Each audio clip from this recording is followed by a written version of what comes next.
बिस्मिल्लाहिर्रहमानिर्रहीम। अस्सलाम वालेकुम नाज़रीन। वफाकी हुकूमत इस्लामाबाद और रावलपिंडी समेत मुल्क भर से ताज़ा तरीन अपडेट्स, तबसरों और तज्ज़िये के साथ मैं हूँ फयाज़ राजा और आप देख रहे हैं आपका अपना यूट्यूब चैनल। ख़तरनाक तरीन सूरत हाल आज़ाद कश्मीर में लम्हा बलम्हा मामलात हाथ से निकलते जा रहे हैं। भारत आज़ाद कश्मीर के मामले में कूद पड़ा है। अगरचे कमेटी, वज़ीर-ए-आज़म की मुज़ाकराती कमेटी अवामी एक्शन कमेटी के साथ मुज़ाकरात तो कर रही है, लेकिन वहाँ पर नारे लग रहे हैं कि कश्मीर बचाना है तो इमरान खान को लाना है। इमरान खान साहब ने बहुत समझाया था पाकिस्तान के ताकतवर हलकों को कि ऐसा ना करें, अवाम के दरमियान और फोर्सेस के दरमियान फासले ना बढ़ाएं। और अब जिस किस्म के नारे वहाँ से सुनाई दे रहे हैं, जिस किस्म के पुरतशद्दुद वाक़यात वहाँ पर हो रहे हैं, अब इत्तलात ये हैं कि पाकिस्तान तहरीक-ए-इंसाफ की ज़रूरत पड़ गई कि सजना पीछे मुड़, वो क्या कहते हैं, पीछे मुड़ तेरी लोड़ पै गई। और इस वक्त इत्तलात ये हैं कि अहम तरीन कोर कमांडर कॉन्फ्रेंस जो कि इसराइल फ़लस्तीन मामले पर पाकिस्तान के मौक़िफ़ के बाद और उसके बाद यू टर्न के बाद और मौजूदा सूरत हाल के ऊपर जहाँ पर पाकिस्तान तहरीक इंसाफ के हक़ में अब अदालतों से आवाज़ें उठ रही हैं, अवामी एक्शन कमेटी आज़ाद कश्मीर के अंदर उसकी भरपूर हमायत पाकिस्तान तहरीक इंसाफ ने की है, उनके मुज़ाकरात की। और उसके बाद जो इस वक्त पाकिस्तान के अंदर पैदा होने वाली सूरत हाल, नवंबर का महीना अहम, इन तमाम तर मामलात के ऊपर कोर कमांडर कॉन्फ्रेंस इंतहाई अहम करार दी जा रही है। लेकर बढ़ेंगे आपको आगे कि कैसे भारत इस मामले के अंदर कूदा है और भारत का क्या बयान है। पहले इसको समझने से पहले मैं आपके सामने नताइज रखना चाहता हूँ इंतखाबात के आज़ाद कश्मीर के अंदर, जो कि जुलाई 2021 के अंदर जो इलेक्शन हुए थे। मैंने, आपको याद होगा, ख़ुद ज़ाती तौर पर वहाँ पर जाकर आज़ाद कश्मीर के अंदर तमाम तर हलकों के अंदर वो इलेक्शन कवर किए थे, बल्कि वहीं से हमारे यूट्यूब चैनल की जो है वो मकबूलियत में भी इजाफ़ा हुआ। 2021 की ये बात है और पाकिस्तान तहरीक इंसाफ ने जनाब 32 सीटें हासिल की थी। 53 सीटों में से 27 नशस्तें चाहिए थी सादा अक्सरियत के लिए, लेकिन पाकिस्तान तहरीक इंसाफ ने सादा अक्सरियत को कहीं पीछे छोड़ दिया था। बड़े लंबे अरसे बाद ये हुआ था कि वहाँ पर कोई मखलूत हुकूमत नहीं बनी और इधर उधर से टोटे नहीं जोड़े गए, बल्कि पाकिस्तान तहरीक इंसाफ ने हैरान कर दिया था अपने तमाम तर मुखालफीन को। और नौजवान नस्ल बड़ी तादाद में उन्होंने इमरान खान साहब और पाकिस्तान तहरीक इंसाफ को उन्होंने सपोर्ट किया। लेकिन उसके बाद फिर जब अप्रैल 2022 के अंदर इमरान खान साहब की हुकूमत गिराई गई, तो फिर उसके बाद क्या हुआ, उसके बाद गिलगित बल्तिस्तान की और आज़ाद कश्मीर की हुकूमतें, ये तमाम तर चीज़ें अगर आप कंपैरेटिव एनालिसिस करें ना, बलूचिस्तान के अंदर आप हालात देख लें, नौजवान नस्ल मुकम्मल इमरान खान साहब और पाकिस्तान तहरीक इंसाफ के साथ खड़ी है। KPK के अंदर हालात देख लें, पूरी नौजवान नस्ल, फाटा के अंदर हालात देख लें, पूरी नौजवान नस्ल।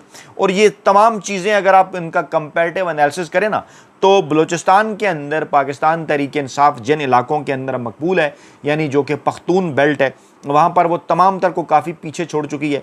कौम परस्तों के मुकाबले में पहली मरतबा इस तरह हुआ कि बलूचिस्तान के अंदर पाकिस्तान तहरीक इंसाफ ज़्यादा मकबूल थी, यानी कोई नेशनल सियासी जमात।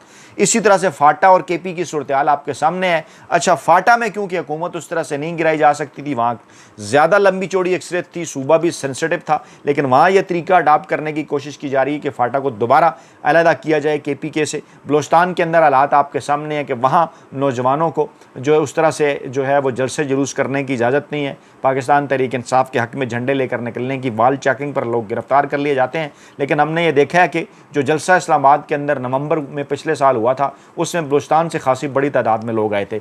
अब ये मैं तमाम बैकग्राउंड आपके सामने इसलिए रख रहा हूँ कि ये वो इकाइयाँ हैं पाकिस्तान की जो बड़ी सेंसिटिव हैं।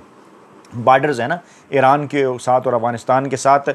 और सूरत हाल जनाब ये है कि ये जो बॉर्डर है हमारा आज़ाद कश्मीर वाला, गिलगित बल्तिस्तान वाला, जो भारत के साथ है, यहाँ पर भी सूरत हाल इंतहाई नाजुक इसलिए है कि भारत अब इस मामले के अंदर कूदा है और भारत की जानिब से बाकायदा तौर पर अपने मुल्क के अंदर उनकी जो सूरत हाल है, जो कुछ वहाँ पर हो रहा है, उसको जनाब पसे पुश डालते हुए हमारे मामलात के अंदर वो मुदाखलत कर रहा है। लेकिन ये मौका उसे किसने दिया है और ऐसे हालात क्यों कर पैदा हुए हैं कि जिस किस्म के मनाजर जो है वो श्रीनगर के अंदर नजर आया करते थे, वहाँ की फ़ौज और हुकूमत के ख़िलाफ़, भारतीय फ़ौज और हुकूमत के ख़िलाफ़, वो यहाँ पर पाकिस्तान के ताकतवर हलकों और हुकूमत के ख़िलाफ़ जो है वो नज़र आ रहे हैं।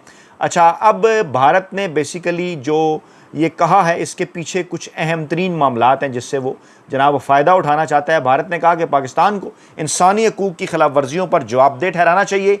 इंडिया ने पाकिस्तान के ज़ेरे इंतज़ाम कश्मीर में एहतजाज पर बड़ा रद्द-ए-अमल दिया है। इंटरनेशनल मीडिया इसको रिपोर्ट कर रहा है और इंडियन वजारत ख़ारजा के तर्जुमान रणधीर जायसवाल ने इंडिया की पाकिस्तान के ज़ेरे कब्ज़ा कश्मीर, क्योंकि वो उसको पाकिस्तान के ज़ेरे कब्ज़ा कश्मीर कहते हैं, ये लफ्ज़ उन्होंने इस्तेमाल किए। उन्होंने कहा जी हमारी एहतजाज पर नज़र है।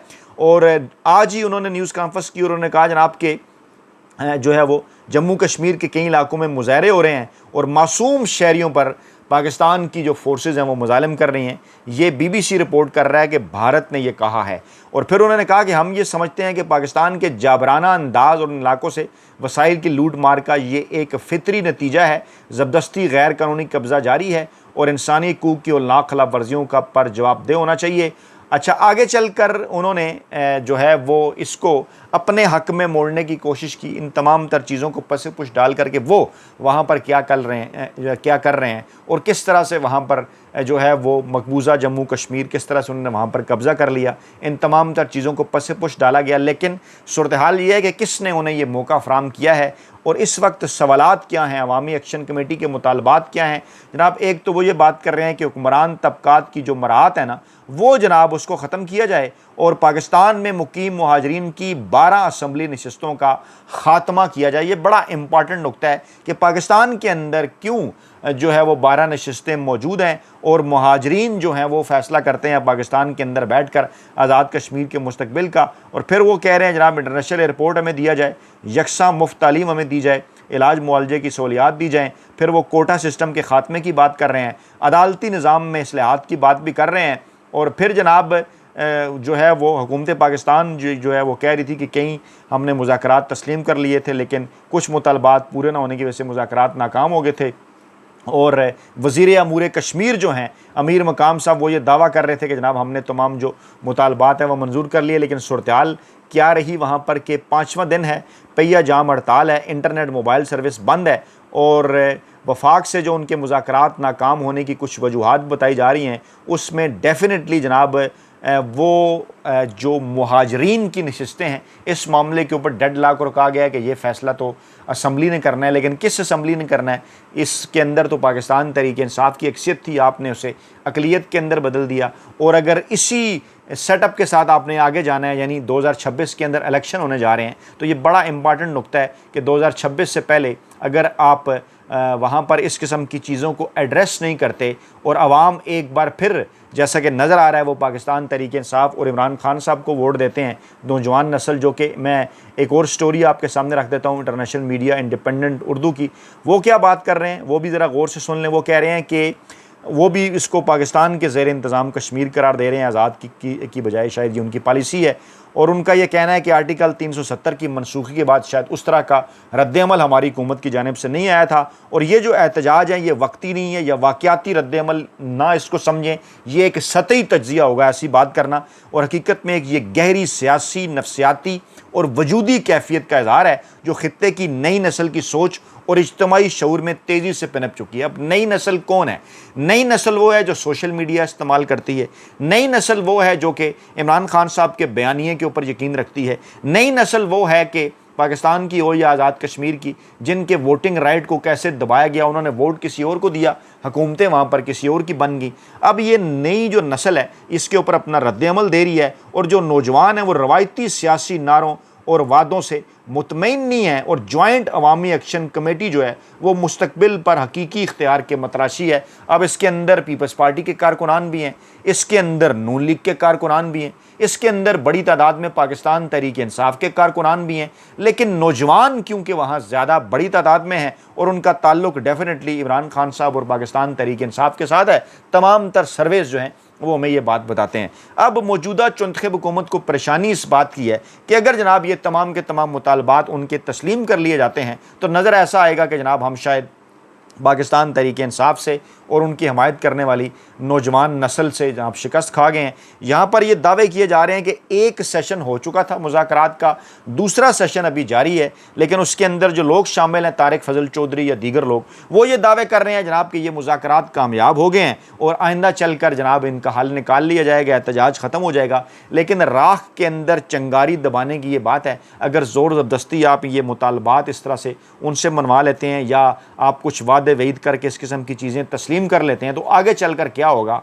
आप क्या इस असम्बली के ज़रिए आइन में तरमीम कर सकेंगे कि मुहाजिरीन की जो 12 नशस्तें हैं वो पाकिस्तान से ख़त्म की जाएँ? अगर आप ऐसी तरमीम करेंगे तो फिर आपको इस बात का अच्छी तरह से अंदाज़ा है कि होली सोली तमाम तर चीज़ें आज़ाद कश्मीर के अंदर जाएंगी और वहाँ पर आप ज़ाहिर बात है इन मुहाजिरीन नशस्तों के ज़रिए आप वहाँ पर हुकूमत बना गिरा तो नहीं सकेंगे। डेफिनेटली वहाँ पर अगली हुकूमत भी पाकिस्तान तहरीक-ए-इंसाफ की बनेगी। यहाँ पर मैं आपके सामने एक चीज़ और रखना चाहता हूँ। गिलगित बल्तिस्तान जिसके 2020 नवंबर में इलेक्शन हुए थे, यानी 6-7 माह के वक्फे से दोनों जगह के हुए थे, वो भी हमने कवर किए थे। वहाँ जनाब 33 सीटें हैं जनाब जो है वो कुल, और वहाँ पर जनाब पाकिस्तान तहरीक-ए-इंसाफ ने जनाब 22 नशस्तें हासिल कर ली थी, यानी कि 2/3 अक्सरियत।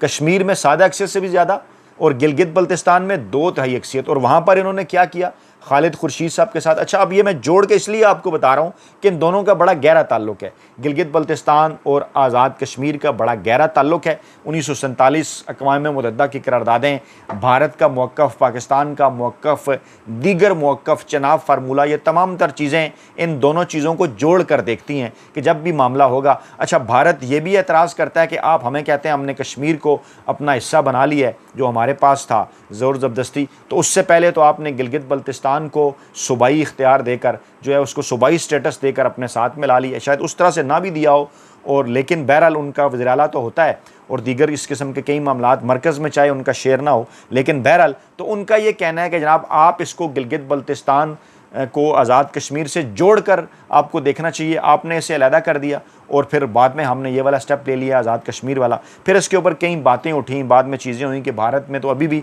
आज़ाद कश्मीर के लिए और गिलगित बल्तिस्तान के लिए उन्होंने नशस्तें रखी हुई हैं, पाकिस्तान के अंदर क्या सूरत हाल है। ये तमाम तर चीज़ें, इन पर काम हो रहा था, एक पैकेज बन रहा था इमरान खान साहब के दौरे हुकूमत में, और देखा जाना था कि अब इस मसले का हल क्या है। क्या आज़ाद कश्मीर को और गिलगित बल्तिस्तान को बाकायदा तौर पर उनकी सूबाई असम्बलियाँ होनी चाहिए, और एक जगह पर वज़ीर-ए-आज़म है आज़ाद कश्मीर हैं, दूसरी जगह पर वज़ीर आला गिलगित बल्तिस्तान है। क्या दोनों जगह पर वज़ीर आला होंगे पाकिस्तान के अंदर, ये बाकायदा तौर पर शामिल हो जाएंगे? सुप्रीम कोर्ट जो है वो भी इनके तमाम तर मामलात देखेगी। इलेक्शन कमीशन इनका पाकिस्तान के अंदर ही होगा या अपने अपने इलेक्शन कमीशन और अपने अपनी सुप्रीम कोर्ट इनके मामलात देखेगी? क्योंकि अभी तो यही है, यानी आधा तीतर आधा बटेर किस्म का मामला है। इमरान खान साहब के दौरे हुकूमत में इस किस्म की तजावीज़ थी, इसके ऊपर बात हो रही थी कि जनाब जैसे बाकी 4 सूबे हैं, अब गिलगित बल्तिस्तान को अगर पाकिस्तान का 5वां सूबा कहा जाता है तो फिर कश्मीर को पाकिस्तान का 6ठा सूबा कह लें, और उसके बाद फिर 7वीं इकाई पाकिस्तान की इस्लामाबाद है। तो ये जो तमाम तर इकाइयाँ इनका हिस्सा हो, कौमी असम्बली के अंदर इनकी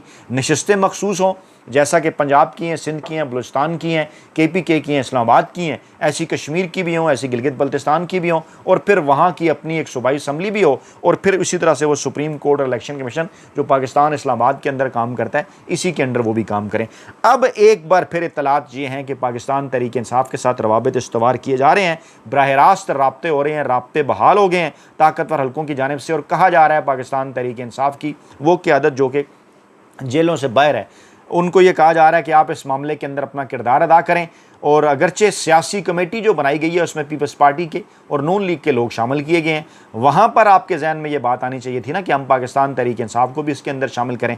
फिर ये कहा जा रहा है जनाब कि पाकिस्तान तहरीक-ए-इंसाफ इसके अंदर अगर कोई रोल प्ले करती है तो इसी जो है वो जो कश्मीर का पॉलिटिकल स्पेस है, GB का पॉलिटिकल स्पेस है, और इस्लामाबाद का और पाकिस्तान के 4 सूबों का जो पॉलिटिकल स्पेस है, उस पॉलिटिकल स्पेस के अंदर पाकिस्तान तहरीक-ए-इंसाफ की जो वापसी है वो हो सकती है। यानी अब इन्हें इमरान खान साहब की ज़रूरत पड़ी है, तो एक बार फिर ये इस किस्म की जो बातें हैं वो हो रही हैं, क्योंकि इन्हें इस बात का अच्छी तरह से अंदाज़ा हो चुका कि आज़ाद कश्मीर में अवामी एक्शन जो कमेटी है, बड़ी तादाद उसके अंदर नौजवान हैं, चाहे उनके हाथों में पाकिस्तान तहरीक-ए-इंसाफ के झंडे ना हों, लेकिन वो वही बात कर रहे हैं अवाम के आइन, कानून और हकूक़ के लिए जो पाकिस्तान तहरीक-ए-इंसाफ और इमरान खान कर रहे हैं। वो वही बात कर रहे हैं कि जनाब ये जो बालादस्त तबका है और जनाब ये जो उनकी मराहत हैं ये जनाब ख़त्म की जाने चाहिए।